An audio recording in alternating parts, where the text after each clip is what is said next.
If it's about board games, it's on the table. Get ready to join Doug and Michael for Board Game Radio.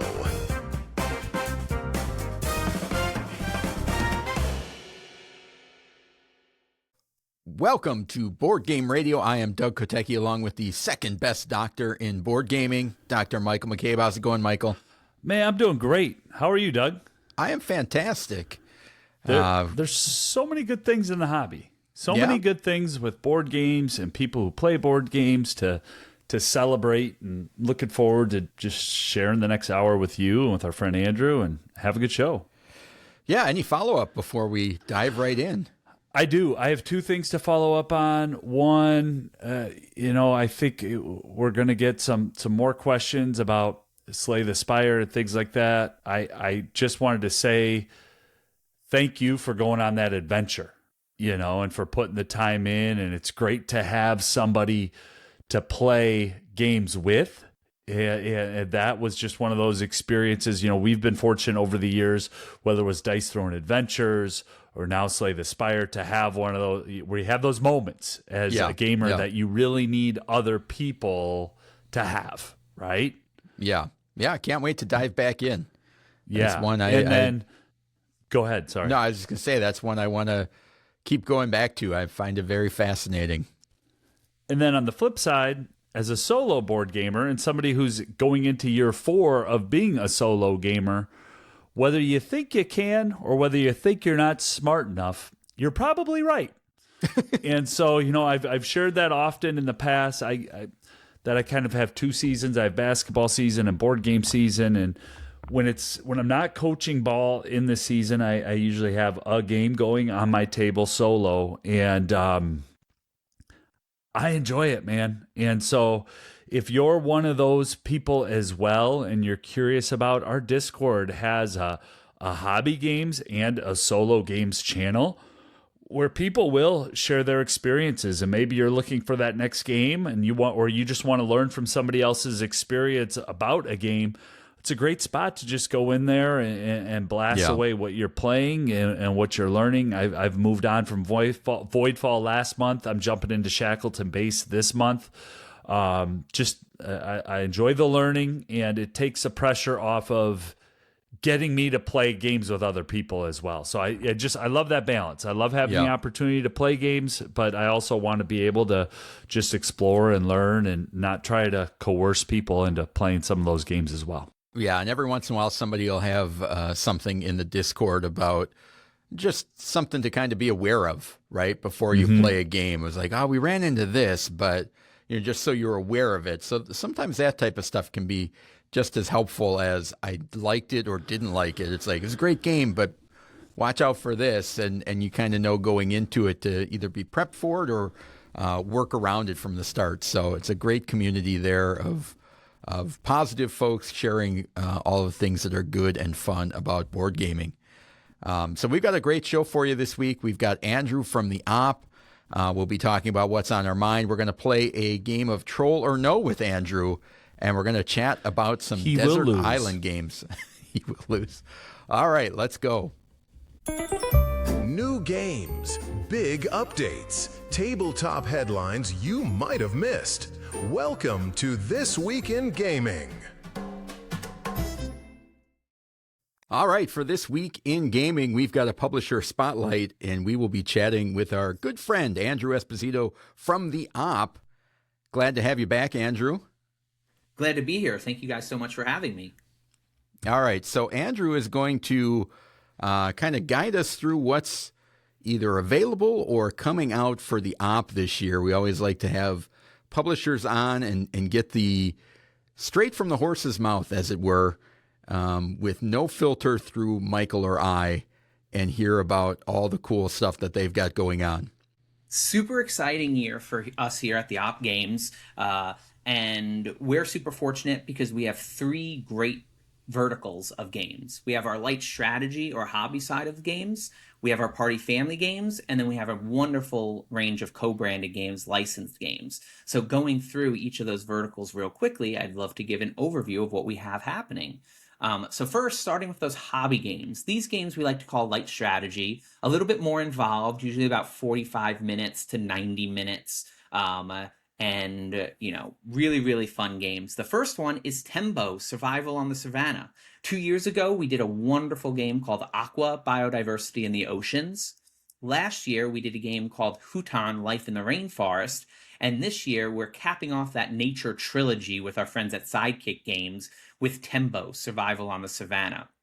Unlike those last two games, Tembo is actually cooperative. So you are working to move a herd of elephants across the savannah and reaching specific landmarks while avoiding obstacles, these lions. And the card play in this one's really unique because you play your cards in the orientation that you're sitting at the table. So if I'm sitting on one side, my cards face this way, and if somebody's sitting to the left of the table, their cards would face the arrow in a specific way. And that changes the patterns of the cards as well as the patterns of the elephants that you'll be placing on your turn, because you're trying to make these chain of elephants and move across the savannah while avoiding these obstacles. So really brilliant production design, artwork by Vincent Dutray, a lot of value in this box. Great solo mode, has a wonderful family variant to make the game easier, as well as an advanced variant to make the game a little harder, as well as multiple different types of scenarios, and there's even a small little mini campaign module as well too. So a lot of great value in this box, and this is actually out right now. Next we have Even Glow. Even Glow is a really exciting game designed by Jason Kurtzwinkel, art by the wonderful Clementine Campardo, who recently did Wormspan and Origin Story. And this is a tile placement game where everybody is building their own garden. And there's a sunlight garden and a moonlight garden. And they are a reflection of each other, so they're mirrored. So what that means is space 1 will be in the top left on one side and on the top right in the right side.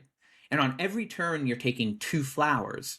And when you place them, they have to be played mirrored of each other. So if you place it in spot 5 on the left, has to be placed in spot 5 on the right. And each one of these flowers score in a unique way. So the whole game is placing these flowers so it's advantageous for you for scoring at the end of the game. A few unique things. When you make unique patterns in the game, you'll collect these potions. And these potions are worth points at the end of the game, as well as give you special ability that you can use by using them. Really, really fun. I also love the simultaneous play of it. So on your turn, you're playing a card which dictates which flowers you get, and then also dictates which flowers everybody else gets.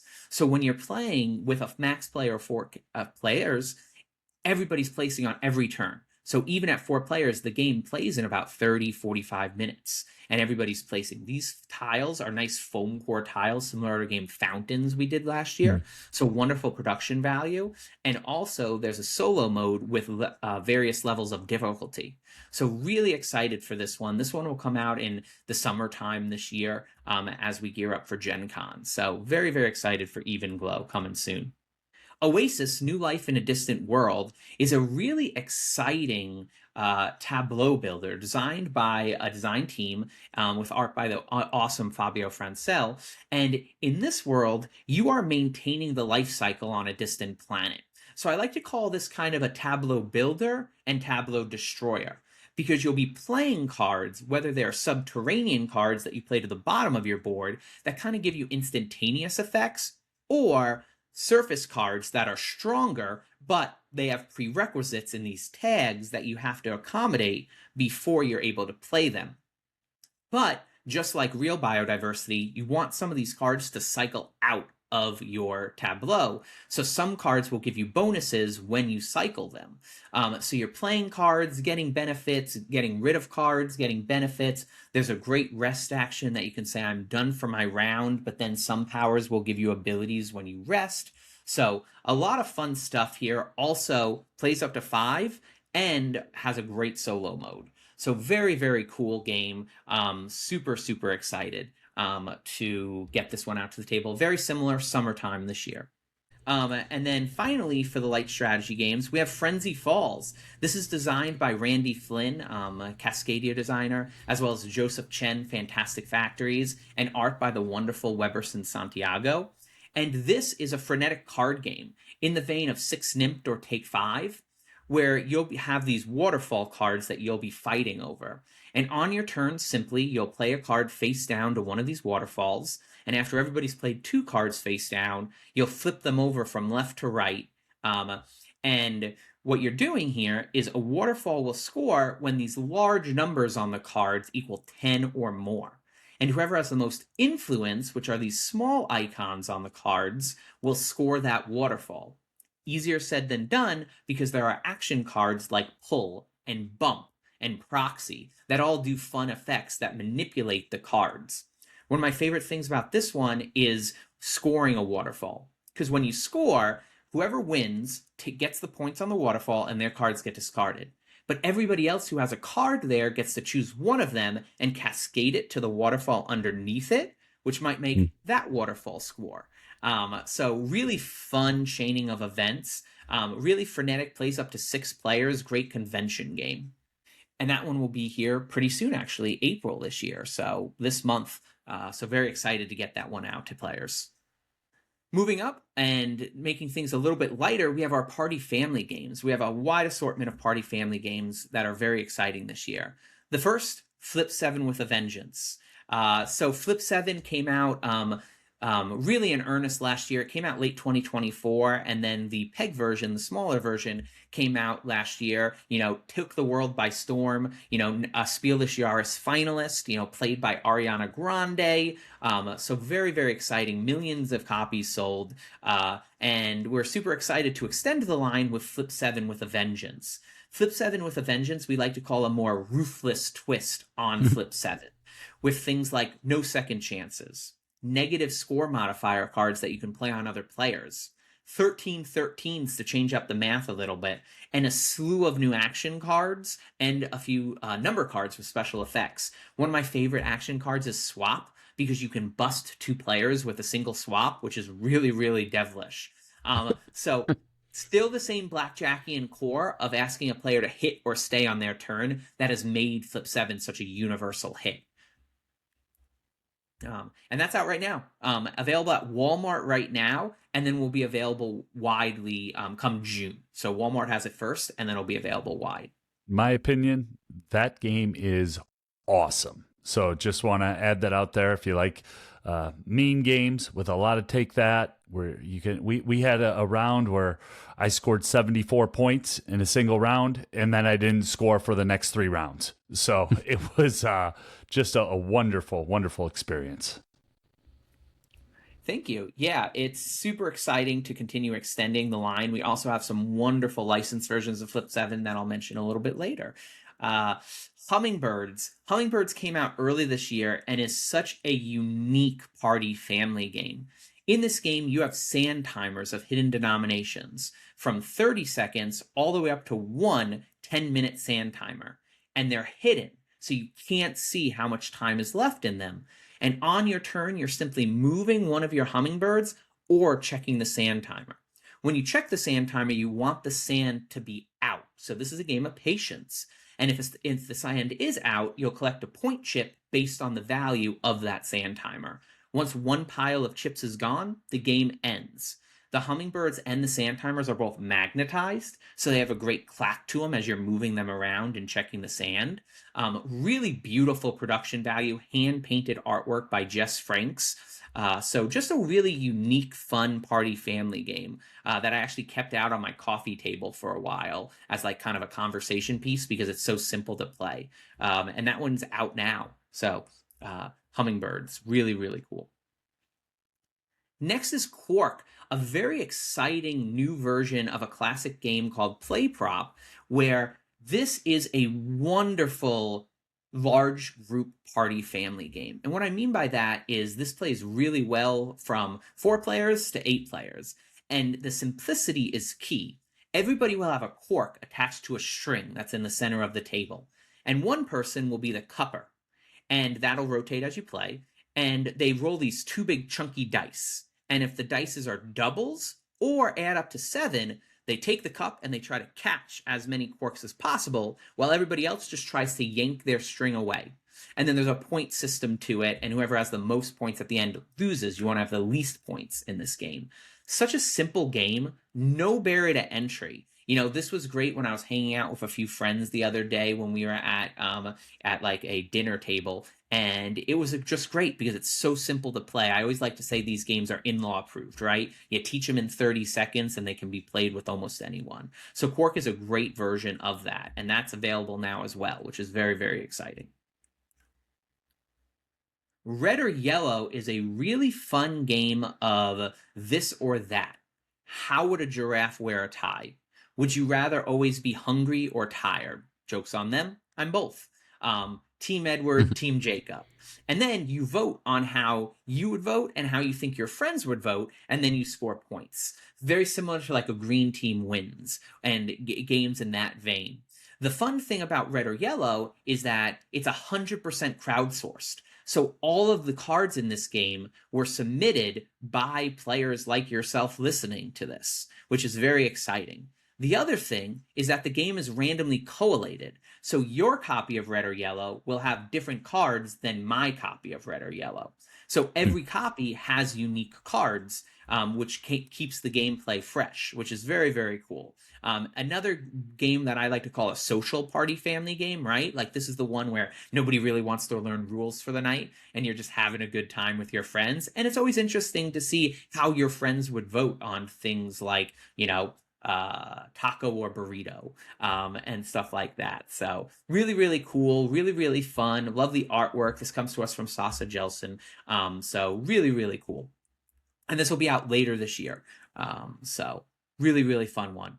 This next one I'm very excited for. It features the old artwork, but we are very excited to be bringing out Anomia again. So Anomia is a wonderful party family game that was originally released in 2010. We'll have brand new artwork, a few new twists to it, and this is a simple party family game. Anomia means on the tip of your tongue. So you'll have these cards that have symbols on them, and you'll be flipping them over fast-paced, and if two players match their symbols, you have to say something from the category of their card before they say something from the category of yours. So if Michael has superhero and I have astronaut, and we're flipping, and we match, I might have to say Batman before he says Sally Ride. And then you score points based on that. And then fun chain reactions can happen because when that card gets removed from your stack, it can cause another match. So really, really fun, really frenetic, really simple to teach. It's been a staple. Mensa Award winner. We're excited to kind of bring it back to a new audience this year. So very, very excited for that one. Moving through these a little quicker, we have Cats Knocking Things Off Ledges. It's exactly what it sounds like. This is a light dexterity game where on your turn, you're simply placing 2 towers and a platform. Then you're using these cute little cat kind of like chopsticks to place a cat meeple on a tower, and then you're using the cat paw stick to push the toy off the platform. How far it falls and where it falls will score you points. Very, very fun, very, very cute. This is the great intro or extra to game night, right? Like a quick 10, 15-minute filler game that kind of sets the mood for the game night, which is very exciting. These next few games I like to call our strategy party family games, starting with Culls. Culls is a very simple game of trying to get 5 in a row. So on your turn, you're placing a piece and you're trying to get 5 in a row. The mechanical twist here is if you ever cull your opponent, which is having 2 of their pieces sandwiched in between yours, you choose one of those pieces, and on their next turn, instead of placing a new piece, they have to move that one you chose. So it's such a small wrinkle, but it really lends to some fun tactical play. Really great production too. This is a nice cloth board with nice chunky wooden bits. You throw it in a drawstring bag, a great travel game that you can bring anywhere. Fun fact that I like to tell about this one is that it's actually designed by the person that invented Big League Chew, the bubble gum. So just, it's always interesting from where games can come from. What a legendary designer. Right? Holy cow. Going from Big League Chew to Culls the board game. So is this one out already, Andrew? So this one will be coming out later this year. This is kind of a re-implementation, rebranding of an old game from the late 90s, early 2000s called Bullocks. So we're super excited to kind of work with them and bring it into a brand new form factor. And there is Culls that was done by the small team, and we're working to bring it to a mass audience. So their version, cool. Wonderful. A cull is also a one-armed lobster. So their version also features lots of lobster imagery because they're from Maine, which is awesome. So kind of bringing it more to a mass audience, which is really exciting. These next two games come from our friends at West Coast, and they are out, and we're also excited to kind of bring them to a mass audience. And the first one is Snakes of Wrath. Snakes of Wrath is a really wonderful two-player abstract strategy game where you're laying these domino tiles and creating these snakes. The longer the snake's bodies are, when you cap them, the more points you'll score. But it leaves you for open to opportunities like using the knife to cut a snake's body off, or armoring up snakes to make it harder for them to be hurt. Really great table presence. Like I mentioned, our friends at West Coast are awesome. This game is out, but it is a larger production value. And this one, still a wonderful production, but we're truncating it to have a lighter MSRP, be in mass markets, the Walmarts of the world. So really, really excited to kind of help them take this game and kind of bring it to a whole new mass market audience, which is very cool. In a similar vein, you have Desperate Oasis, which when I say is sneakily strategic, I mean it. This is an awesome, I like to call this a lane battler game, a tug of war game, where you're fighting over these oasi, and you're playing animals to your side of the oasis. And every animal has a point value or strength, as well as a special ability. So when you're playing them, each side can hold 3 animals, and you're playing them, and you're hopefully trying to fill up your side with more strength so you win the points. But some of the oasis are negative points, so you want to try to fluff that one and not win it. So really, really cool, great tug of war game. We're going to even truncate the MSRP even more on this one and put it in one of those hang tags that you see for Flip 7. So $10.99 MSRP. So very, very good. This is a great travel game. Really great stealthy travel game. So very, very excited for that one. And both these will come out later this year. Next, we have Tap 4. Tap 4 is our Flip 7 of this year. What I mean by that is a universal card game, $7.99 MSRP that can be played by anybody. And this is a simple, what's called a hand shedding game, which you are just trying to get rid of all of the cards in your hand. And very simply, if a 7 is on the table, you can play as many 7s or below from your hand. And because you're trying to get rid of the cards in your hand. If there are ever 4 of a kind in the middle, it can wipe the pile and you can play a new card to the pile. And there are also some special cards like Tap In that lets you wipe the pile and play again, and Tap Out that lets you skip your turn or an opponent's turn. But you don't want cards in your hand because they'll give you points, and you don't want points in this game. And so those Tap In and Tap Out cards, very powerful, but you got to make sure you play them because if not, they're worth 20 or 30 points respectively. So really, really great. Made by 2 wonderful older ladies, Marilyn and Doreen. They are the nicest people in the world. It's been wonderful to work with them. So they made this game Tapped For when they were just at their family game nights. And they're like, hey, we have an idea for a game. So always awesome working with these wonderful designers to help bring their games to a whole new world, right? Eric Olson got to retire because of Flip 7, which is incredible, right? So we love when we can see success stories like that. And then finally, something completely new for us is this toyetic sphere of game. And Dinosaur Volcano Battle is A, as cool as it sounds, and B, as toyetic as it sounds. So was this simple. Also designed by 2 old ladies at their game night? Oh my gosh, I wish. Oh, okay. That would be amazing. And very simply, you're standing up these dinosaur standees, and then you have this fireball launcher, and the fireball is a giant plastic ball. And then you shoot it and try to knock down each other's dinosaur standees. Whoever has one whoever does it first wins. Very, very simple. It reminds me of old things like Crossfire, if that great commercial and that theme song, these 90s morning cartoons that you'd be like, oh my gosh, that looks awesome. Plays 4+. I played this with my nieces not too long ago, and they had such a great time. So very, very cool. All the dinosaurs are wearing Hawaiian shirts for our audio listeners. So very, very cool design there. And then, of course, as I mentioned earlier, we have a wonderful, I'll get rid of that, a wonderful section of licensed products as well, too, including a lot of great licensed versions of Flip 7. These are really cool because so things like Flip 7 Hello Kitty, Flip 7 National Parks, Flip 7 Nightmare Before Christmas, these are exciting because some of them feature unique action cards or unique number card abilities, right? So for Nightmare Before Christmas, 0 is Zero the dog and features a unique action on it. So very, very cool. A slight wrinkle to the Flip 7 formula, but still that great Blackjackian feel of hit or stay. Wonderful artwork from these properties. Two that I like to highlight too. I grew up with wonderful shows like Samurai Jack, Dexter's Laboratory, Powerpuff Girls. So Monopoly Cartoon Network celebrates all of that wonderful animation. And I also love the Universal Monsters, Dracula, Wolfman, Frankenstein's monster. So Clue Universal Monsters really has such a unique feel to it, and a beautiful design that's black and white with this beautiful color splash to it.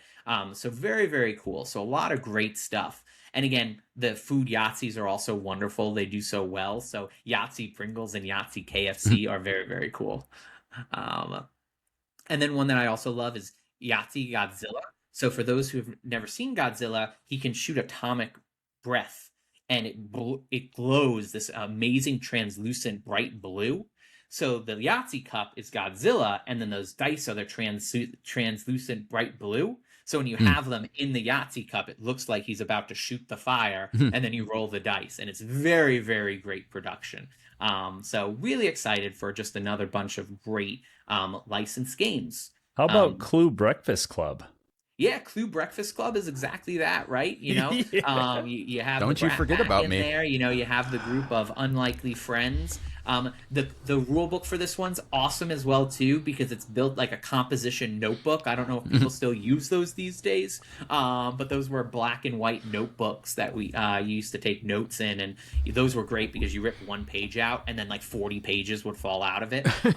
But very, very cool. So lots of great stuff. The licensed team does such a wonderful job. They put such heart into these games to make them not just reskins of Monopoly, of Clue. They really, really show a lot of love into these games, which is really, really cool. Like Battleship One Piece is awesome, you know, and it's also a little bit more than just Battleship. There's cards that give you special abilities and things like that. So they really twist some of these games as well too. Last year we did Risk Dune, which was based off Star Wars Risk, which was based off Star Wars The Queen's Gambit, which was actually just announced that they're making Lord of the Rings King's Gambit. What a chain. But you know, just so just like doing some fun twists to these games as well too. So really excited to get a whole slew of these out. So very, very excited. Like I said, a lot of great stuff coming from the Op Games this year. All right. Awesome. Thank you for sharing, Andrew. We always appreciate that. Any highlights for you, Michael? I have several highlights. I always pay close attention to that last slide. I know last year, Gilmore Girls Monopoly, that is the Monopoly in our house. We don't have any other Monopoly. The other Monopolies left. That Tapped 4 looks like one that I really want to try. And Frenzy Falls and Oasis, those were the top three for me, where it's like I need to take a peek at those right when they come out. Frenzy Falls. How about you, Doug? I'll turn it back to you before I take over the segment here. I mean, I think the Oasis one has a little bit of a Schottentotten vibe. That's interesting. I was talking about Oasis New Life on a Distant World. Not that one not too. The two-player Oasis. Both Oasis Oh, gotcha. games. Yeah. are look solid. So, and certainly the cooperative one after Hutan. What's that one called? Tembo's out. Tembo's out. Yeah. So, I really enjoyed Hutan. So, so thanks for sharing that, Andrew. Andrew's agreed to stick around with us for just a little bit longer and play a game of Troll or No. So let's get to that. Some of these Board Game Geek reviews are real, and some are absolute nonsense. Can you tell which is which? It's Troll No. All right, Andrew, troll or no, you versus Michael, head to head. We are going to be talking about the game. You're Everdell. playing for second place, Andrew. Just want to. Oh, Everdell? Everdell. Yes. A game that both of us enjoy. I don't know how you feel about it, Andrew, but this is a good game, and we like to not, I guess, highlight how unnecessarily mean some people can be on a great game and review stuff that gives no, does not further the discussion in any way. So I am going to read off 10 items. Some of these are going to be snippets directly from Board Game Geek rating reviews. Some of them are going to be ones that I completely made up. You are then going to have to decide whether an internet troll wrote that or if Doug wrote that. Yeah, and Okay. just I'm going to interject here real quick to give some context. The or no is a very Wisconsin thing. So if you haven't been to our great state, it'd be like Friday night, right? So fish dinner tonight or no? That would mean, are we going down to the local suburb club to get fish or not? So we take a big, long Or phrase and truncate it with no. Culver's or no? Are we going to Culver's and spending $64 to get frozen custard or no? So that's the essence of the Cheese game curds? and where it comes from. Cheese Or curds, no. baby. You got it. You got it. Get that right. Godzilla breath going that you just talked about. Okay, so the first one up is eye roll emoji. Thanks for starting the anthropomorphic trend in board gaming. Interesting. Who's answering first, Doug? We've I'll done give back. Michael home court advantage. Doug wrote that one. That's an or no. You know, it's interesting because you guys have worked together so long with the podcast that you know each other well. So I feel like you would know something that Doug wrote. So I don't know Doug's feelings on anthropomorphic animals in board games. There are a lot of them. So I'll follow your lead. I'll go Doug on this one. You are both correct. I did write that one. All right. Update. After about 30 plays via app and a couple of plays on the table, I realize that I despise Everdell and think it's probably the most overrated game of the last 5 years. I'll start on that one. I think that's a BGG guy or girl, because that's You had it right. That's such a BGG thing, right? It's like, oh, I played this game 55 times, and you know what? It's not for me. It's not for me. I mean, that's amazing that you got 55 plays in about it. I mean, that's still a great value, and that you tracked down the app to play it even more, and then go and give it the one after a while. So BGG for me. Troll. All right. You are both correct. Flying high. That's good logic there, Andrew. I also did crack up when I read that. Wow, how did you play this 30 times and then decide, not for me? All right. What's with the giant, barely functioning tree on the table? Okay, now this could be either or, honestly. Doug wrote that. I could see it being a Doug. I could also see it being a one. So going back real quick to talking about Everdell, you know, what a great system they've created, right? Yeah. Because since Everdell's come out, I think it was 2018, there's been lots of great expansions for the game. They've been spin-offs of the game too, so they created such a great system that's been living for. I have the collector's edition of Everdell, and the majority of times I play it, I don't play with the giant tree because I feel like it does get in the way. So for me, I would say I'll lean to Doug there. Yeah, I'm saying no. Doug wrote that. You are both correct again. Look at you No, guys. 3 for 3. 3 for Seeing 3. right through me. All right. Didn't know I'd need a jeweler's loop to read the text on the cards. Troll. It's funny because the way you write Doug is very funny. You know? So I'm gonna go Doug with this one because like the last two, I thought this one was very funny. And again, not saying that BGG reviews can't be funny, but they're more, I'm complaining about the game. All right, Andrew is correct. Oh, all right. So you got to keep track of your score. Nope, I got it. I'm tracking along the way. Like I said, I'll keep it's track in a as well. spreadsheet, Michael. Mm. We're That's how fine. you know it's real. Okay. Yeah. All right. Play this game if you don't have anything else to do. Troll. Troll. You are both correct. Thanks for the pointer, reviewer. Well, if you've got nothing else to do. All right. Retail version of the game is approximately half of the full game that Kickstarter backers got. Rating takes a significant hit for this anti-consumer practice. Interesting.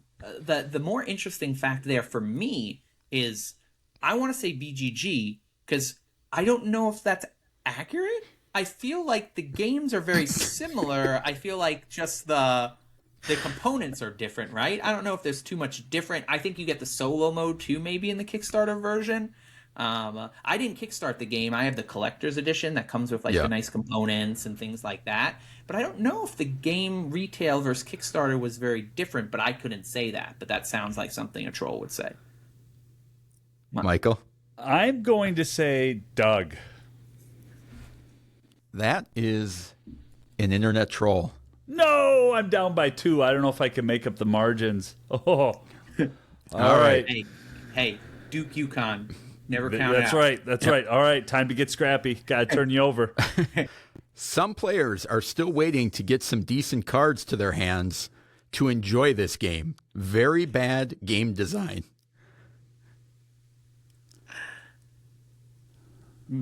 I'll let you start with that one, Michael. Troll. You think it's troll? Yeah. Keeping it up a little bit more, I'm going to go Doug. Good. Give me my point back. This was an internet troll. Okay. Andrew's -1, first baby. miss. -1. All right. This is the very definition of lipstick on a pig. Great art and magnificent components can't cover up how terrible this game is.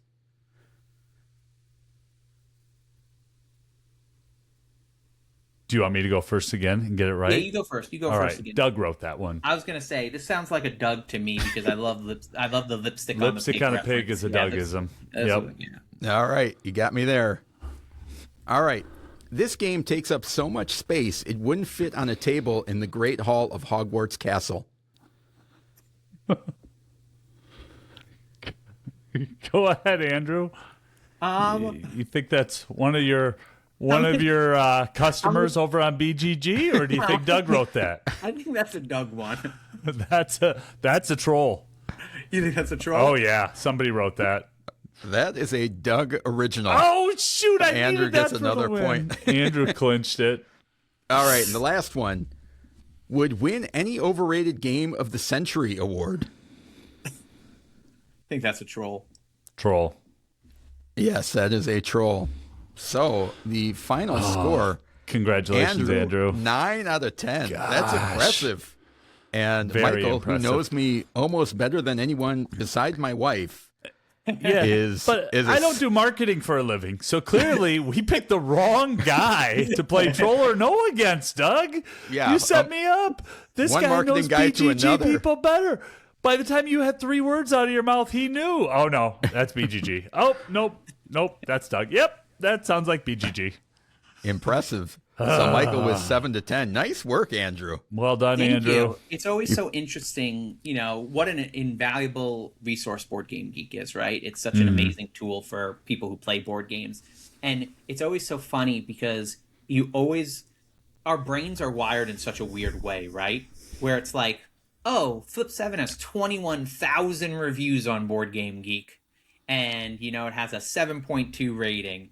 But then I click on the ratings and then I go to the ones and I'm like, what are the ones saying today? Let's see what the ones are up to today. See, and boy, I oh was boy, right this- about that. Yeah, I was some right people about are that. A game that you can buy for $5 or $6 that you can play up to 18 people has ones on it. That'll be our next troll or no. I'm going to do that to Doug. So, Doug, you cannot look at that in about 4 weeks. We'll run troll or no back with Flip 7, Andrew, and share that with you. The funniest thing is that sometimes the 3s and 4s are worse than the 1s. Well, they're meaner. They're more condescending. They use graduate school words, and sometimes that have been translated, so you have to look them up and be like, what does that word mean? What do you mean? Still in the shrink on my shelf, haven't played, too. Those are my favorite ones, too. I remember one of my favorites of all time was like an 8.5, and they were like, not for me. And I was like, okay, sure. We need to send you all of our games in case one of them is for you. Yeah, right. The other one that's also great is the only played on BGA, no player interaction. That's the one that bothers me. That's the one that bugs me the most, is if somebody's played it on BGA, if somebody's only played it solo on BGA and is going to tell you all the things that are wrong with it. Like, play it with real humans at the table. Yeah. Play it with kids. Play it with other people's kids. Play it in a pub. Play it. You know? All right. Well, thanks. Yeah, we appreciate you coming on and playing Troll or No with us and giving up your time. You do great work for folks in the hobby, and just everything that you guys are doing at the app is awesome, man. Appreciate that, and always appreciate coming on, hanging out with y'all. Getting a fine microscope onto the internet subculture. Yeah. That people are spending their time on. Awesome. Thank you, Andrew. Each host brings a question, and no one knows where the discussion's going. It's time for What's on Your Mind? All right, what's on your mind, Michael? Each week we ask each other a question and stumble into some thought-provoking discussions and maybe wrestle with some bouts of stupidity. What's on your mind, Michael? Yeah, this one, I thought that I put the question on, but then we Doug, do you prefer playing old games you already know or new games? Oh, that's a great question. I feel like everybody in my family would say old games that they already know, because every time I try and teach them something new. I didn't ask your wife. I didn't ask your children. I asked you. I'm giving you the preface. They would say one thing. Mine is a little bit of both, and I'm sure it's changed based on the way that we handle and review games. While we were just churning through review games, my desire was to go back towards stuff I already knew and have. Since we've changed, you like. Yes, that I know I like. Since we've changed, it's gone back to how I think I originally started into the hobby, which was I'm interested in exploring new games, but I'm also pretty selective about what enters my house and what new games I want to explore. But I think ultimately I would default to a game I already know and love. But the flip side of that coin is at one point I didn't know that game and I didn't love that game. So in order to get those games, you have to play new games. I'm not sure if that answers the question fully. I'm curious of where you're at on that. I know you like learning new games and just the process of learning. But I don't know if that is worth avoiding games that you already know and love. Yeah, I think for me, if I'm looking at the perfect game day or the perfect week of games, I want something old, I want something new, and I want something weird or a bit strange. Blue. So recently, we have been playing Quacks of Quedlinburg in our house. 3 or 4 people at the table playing it, and we're going through each of the sets. So there's 4 different sets in the base game, which I didn't even realize because I'd only played set 1, and then it gets put away for 6 to 12 months, right? Yeah. And so we've played the first set, we've played the second set. My wife is really good at Quacks of Quedlinburg. And so that's like just getting to revisit that repeatedly and knowing that this is, like you mentioned in your preface, we're fresh on the rules. We know how to play. Just by changing what the potions actually do that makes it feel like it's a new game. So you get that new experience. So that's been fantastic. But I do like to learn new games. Lately, what I've been doing, especially I would say over the last 8 months, I no longer want to be the early adopter of the new games.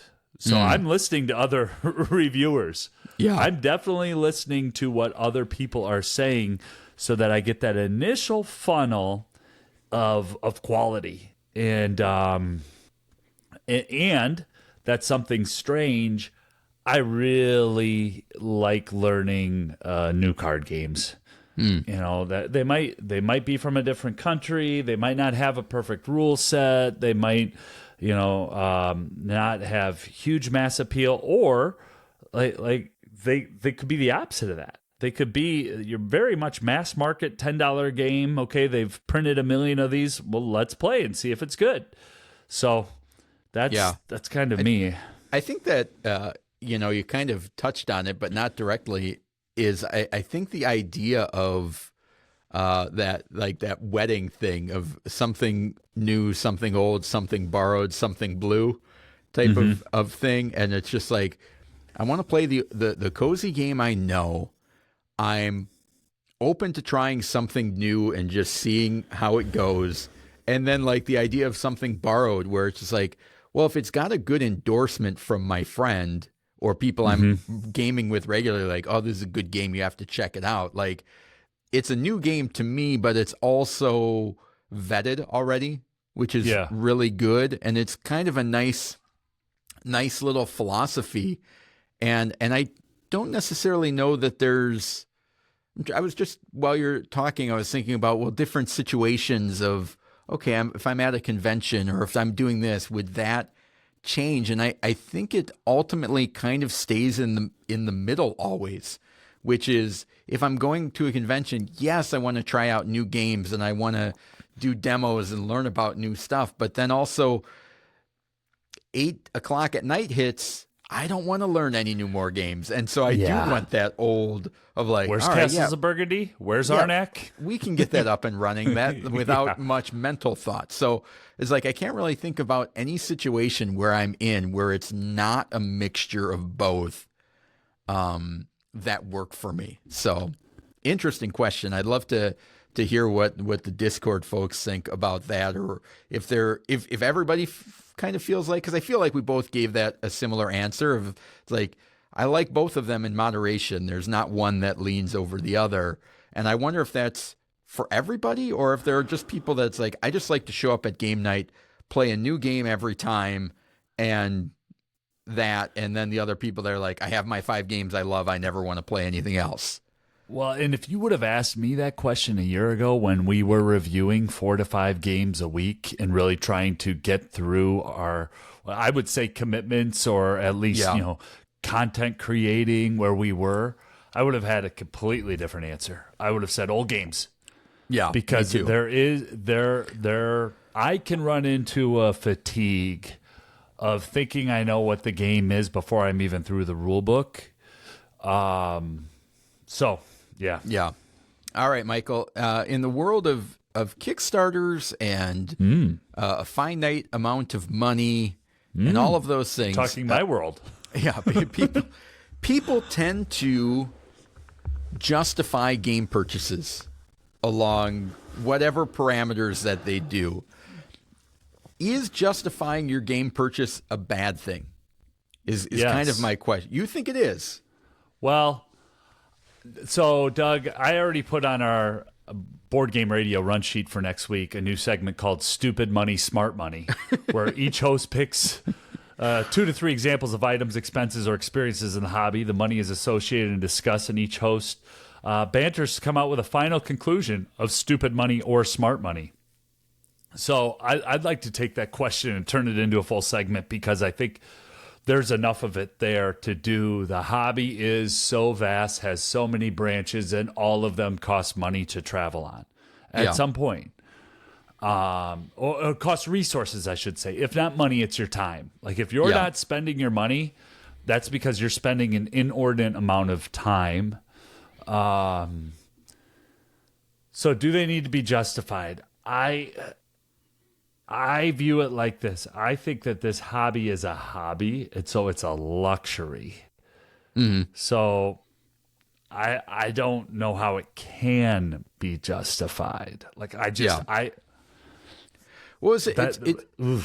That's my initial thought too. But as I thought about it more, so my initial thing is you hear the thing of like, well, of course I needed to get the deluxe, acrylic. Deluxe token. I mean, when in Rome, I mean, you need. I don't need the terrain, but I better have the acrylic.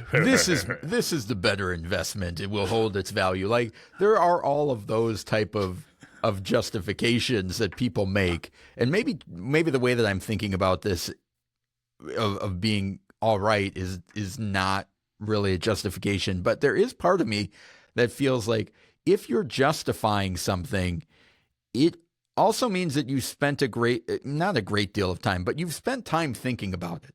There's a difference between being the embarrassed justification of, okay, my buddy's going to razz me because I spent $150 on this game because I wanted acrylic tokens and whatever else came with it. And so there's that like defensive justification. There's also the level of like, you'll get past that over time, though. I can tell people about that. Back to you.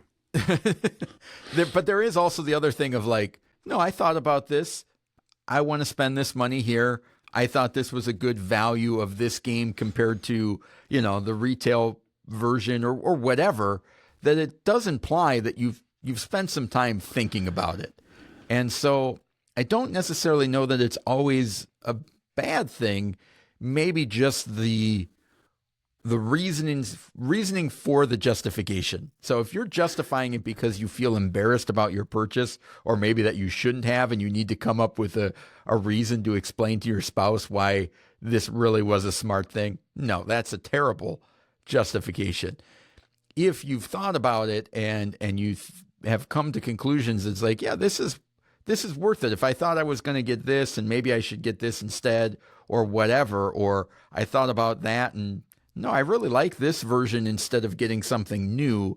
I think there are reasons or ways that might make sense and be productive, as it were.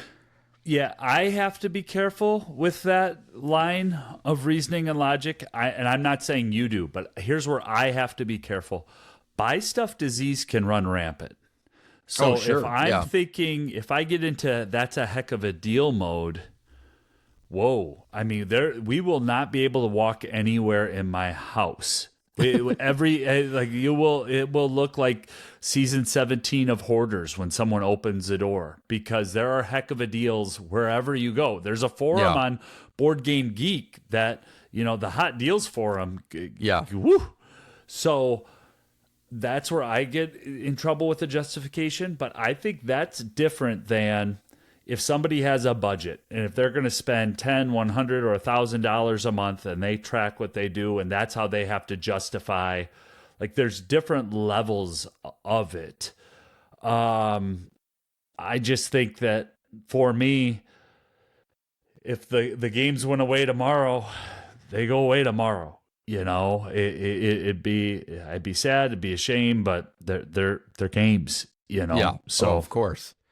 Yeah. Yeah, it's an interesting thing. I think it goes back to the idea of what we've talked about several times on the podcast of just the idea of acquisition and why you're acquiring and why things are leaving and trying to make smarter choices up front instead of chasing after deals or is like, just because it's a good deal doesn't mean you should be adding it to your collection. All of those type of things that we've talked about in the past. And I'm curious of like where that line is of where is a fiscally irresponsible, terrible justification of being embarrassed and or you've made a bad decision and now you need to try and rectify it with your brain without accepting that you made a bad decision. Repeatedly. With the idea of, okay, and then at what point does it become research and making informed decisions of, yes, I turned down 5 other games because of of what we just talked about, but and as a result, I'm getting this one game, and that being more fiscally responsible and doing those type of thought experiments, but they're both based on the same premise of justifying why and what you're doing. Well, and I go through this all the time in the hobby. I'll give you one Yeah. real world example. Okay, I played Puerto Rico at Gamehole Con and enjoyed it. I really enjoyed it. They had the Awakened Realms had the special edition Pledge Manager still open as a late pledge. So I could have gotten everything that I would have liked, the game and all the components, but it was $146. And when I figured out shipping, it was going to cost me $184. I'm like, Yeah. well, what games am I going to push out of here and sell off at Noble Knight to make that up? Because there's no way I personally couldn't justify it, right? Yeah. Well, as soon as, but I still want that game. I like it. It'd be cool. I kind of want to have it. I've got that fear of missing out, right? I got to be the guy that has that Puerto Rico. What if I want to play it again at a convention and nobody has it? So that voice that runs out wild, right? Game Nerds has it for sale. The same thing that was available back in October, Doug. The exact same thing. But if I didn't want it for $146, which would have been $148, do I want it for $279 from Game Nerds? Yeah. No, is the answer. So do I kick myself for not buying it for $184? No, because I still did. So that's where and those thresholds are different for everybody, Yeah. but the pricing is somewhat dynamic in the hobby. Yeah, And I yeah. think that can lead to, for me, it could lead to erratic consumer behavior, and it has in the past. What helps with being in the hobby over a period of time is knowing that there are still only 168 hours in the week, right? Yeah. And if somebody is playing board games for 10 hours a week, week over week, that's a lot of hours. But you're still only going to get so many games played. Yeah. So that's where I can't justify certain things, that Well- when I first started, even when we first started the show for the first 2 years, 3 years, I was easily able to justify, it's for the show. Content. Nope. Yeah. Nope, that's Yeah. done. Well, it's also interesting the idea of just the justification of not purchasing, right? That's also a justification of, yeah, I could have gotten this, but this, and this made it not a great purchase, and coming down on that side too. So, Yep. Let I've us, got one more question for sure. you, or did you want to move us along? what do you got? Hey, is an unpainted miniature better than a poorly painted miniature? Selfishly, Yes. I'm asking. Oh, no, then I'm not even going to try to start. Okay, thanks. No, Moving well. on. What's your answer on that? I don't. Doug, you're talking to a colorblind guy who just wants to paint a bunch of minis that he Then has. you should do it. If it's about They're going to be terrible. then do it on your solo games. I think, yeah, and maybe that's a terrible answer of me of just No, I wanted the truth, Doug. That's why I asked think on our that, show. where it's just like, and it depends on what it is, but I also, it's such a fine line because the painting can really make it immersive and actually add some character instead of just having a gray plastic piece on the table. At the same time, if it doesn't make you feel cool while you're looking at it because it's, one eye is 5 times bigger than the other one because it was painted sloppily, then you're like, yeah, I don't really feel cool being this character. And does that take you out of it a little bit? So I could, but at the same time, it's like, I would never want to discourage anybody from trying that part of the hobby and enjoying it. And, maybe I'm just skewed on it because it is something that I do, and paint them and think I do a halfway decent job. Well, so you do it well. Yeah. Which is you know. interesting that you said I should only do it on my solo games because that way you wouldn't be able to see them and laugh at me. No, I was boxing up Voidfall, after our show last week and after I played it a couple more times. And They just put, for their latest crowdfunding project, they just put some videos out of their in-house people at Mind Clash who had painted the miniatures. And I was like, oh my gosh, those ships look awesome. Yeah. So then I was looking down at my gray blobs and I was like, Well, and those are, I also, you bring up a great point, because I also think it depends on what you're painting. You know, if you're painting ships, for example, it's like, it would not take much of a tutorial to get those looking halfway decent. If you're painting characters with faces and things like that, I mean, I got a lot of those too, Doug. you know, you're not too far away from looking like their skin is melting off their face if you don't do it well. But like non-human, non-characters like ships and cars and things like that, those I think you can do pretty well. Like I would not shy away from those, because you're basically doing a one coat type of thing and a couple of elements to make it either look scratched or shiny or things like that don't require a lot of fine detail. You can disguise it with washes and little specks of highlight and stuff. So, well, maybe we have a day where we throw Cubs game on and I get a tutorial from you, huh? sounds good. Yep. Yeah. Number one tip: don't overpaint thick coats. Do a lot of little thin coats. If you start gooping on a whole bunch of paint, that's when everything looks like it's melting. So, yeah, no, interesting. And it's such a hard question to answer too, because I also don't want, like, if there are kids listening to this, I don't want them to be discouraged of, like, I mean, to be honest, when I painted my first thing, it was Memoir 44, and I was just gonna go to that. And I painted. I'm like, I can do these tanks and stuff like that. And I had very minimal budget for board gaming, and I painted them and then got done and went and was like despondent and depressed, talking to my wife of like, I just ruined this game, and they're fine, so try it out, have fun. It's to your point in the other one, it's like, it's just a game. Yeah. There you go. So, it's a hobby. All right, let's move along. A celebrity, a legend, or someone completely unexpected. But what are we playing with them? It's time for Who's at the Table? All right, Desert Island Games, Michael. Each host is going to pick a celebrity, fictional character, historical figure, or a general profession, and I have in our description that we pick a game to play with that, but I think it's more of just a discussion on what games would you want to play with them or would be a good fit, rather than a specific, you need to pick one game. What are you playing? I'm more curious on the idea of like, what's it like gaming with this person? What would you recommend? They're coming over to your house. And in this case, Michael, Abraham Lincoln is coming over to your house to play board games with you. Honest Abe. Thought you might go with Honest Abe out the bat. Yeah. What are you playing with Honest Abe? Because there's a lot of ways you can go.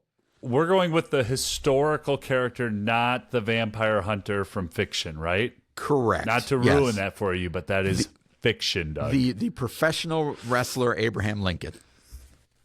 Yeah. So I don't think we want to get into anything actually historical with him. The game's based on him. Yeah, so that's where I was thinking, almost like a King of Tokyo. I think, Abraham Lincoln has some strategy and some tactics. He's also, that man withstood a lot of pain, a lot of loss. And in King of Tokyo, the dice don't always go your way. So sometimes you might lose and have to jump back. But then, I thought, nope, if we're playing, I thought you might go with Abe Lincoln. If we're playing board games with Abe Lincoln, it's got to be a cooperative, because this was a man that could bring many different people together, including his political rivals. Yeah. Right. And I don't think there's a greater game to play with Abraham Lincoln than Return to Dark Tower, because he'd be able to prioritize and execute. He would be able to assess the resources of all players at the table and subtly suggest what you should do on your next turn without feeling like he's alpha gaming. Yeah. A So, real you know, morale I can booster. Yeah, I can imagine that I go to cross the river, right? And it's Askel's treasure. It's that initial play. And he's like, you might not want to burn that there. Maybe you travel west instead. And as I looked down, I was like, you know what? I'm going to go west instead. I'm going to go over here. And on my way, I'm going to pick up this treasure so that on next turn, when I cross the river, but then guess what? When it's my next turn, old Abe already cleared the river for me. So got safe passage. Yeah, how about you? Are we spinning it back to what you would play with that character? Yeah. No, I think Return to Dark Tower. I think any cooperative game is a great choice. Yeah. And as much as you're not going to play Lincoln's War with them, that's a little bit awkward. But there is votes for women though. But there is part of me that Freedom the Underground Railroad would be very fascinating. It's a cooperative game. Ooh. It's set in the time that he's aware of. What don't you like about that? Doug, too close? Do we have 14 hours to play? Are you kidding me? We're not going to be able to play that game with him. He's going to tell stories about what happened. We're not even going to take a turn. That's good. Hey, that's good first We're not person getting knowledge. through the setup. I'm okay with that. Yeah, I would too. I would too. I mean, it would be. I mean, seriously, there's the awkward implications of, yes, somebody's made a game about this, that conversation. So leaning towards Return to Dark Tower is better. But I also would love that strategic mind looking at that, any sort of complex cooperative game that would require massive amounts of brain power. So yeah, I guess while we're at it, I have two games in front of me that I think would be interesting. If we played Flip 7 with a Vengeance, I wonder how he would take that and the meanness. In all honesty, it could be a lot of fun.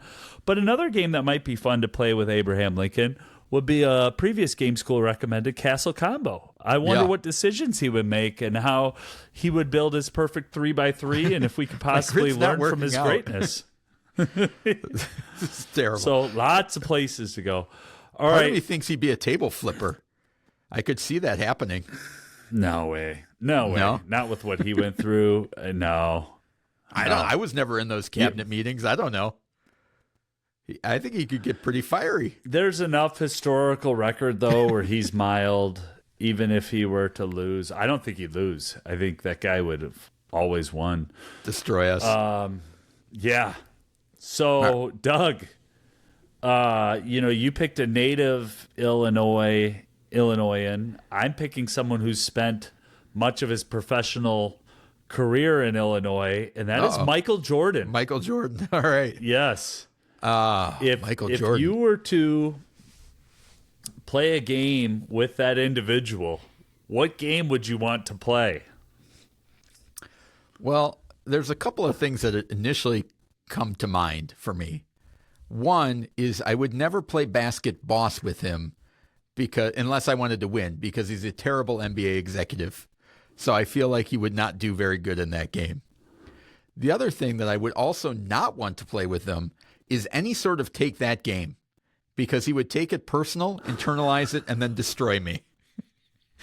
So I think you have to rule those right out of the gate. It can't be that you cannot play a hyper unless you want to get trounced by him.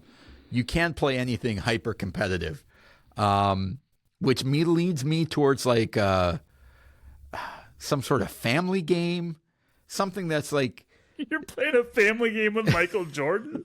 I don't know. A card game. I play something like Jungo. Something that is where he can be competitive, but he doesn't have to take it out on me. That's what I want to play. I want to play Take 5 or Kabanga, something like that, where he gets Doug, if you play Kabanga with Michael Jordan, he is slitting your throat with those cards. He's going to throw them at you and say Kabanga, and they will spin perfectly, and you'll get a paper cut across your jugular. You might not die. You wouldn't die, but you definitely have to go in and take time off work. It would be so uncomfortable. But I think that is the best type of game with him is the poker style, like just a hand management card game that allows him to be super competitive, but I don't have to be the direct wrath of that competitiveness. Now, I'm a little taken aback that you besmirched the great Michael Jordan as an executive, all right? Because he's single-handedly, along with his team, changing the game of NASCAR.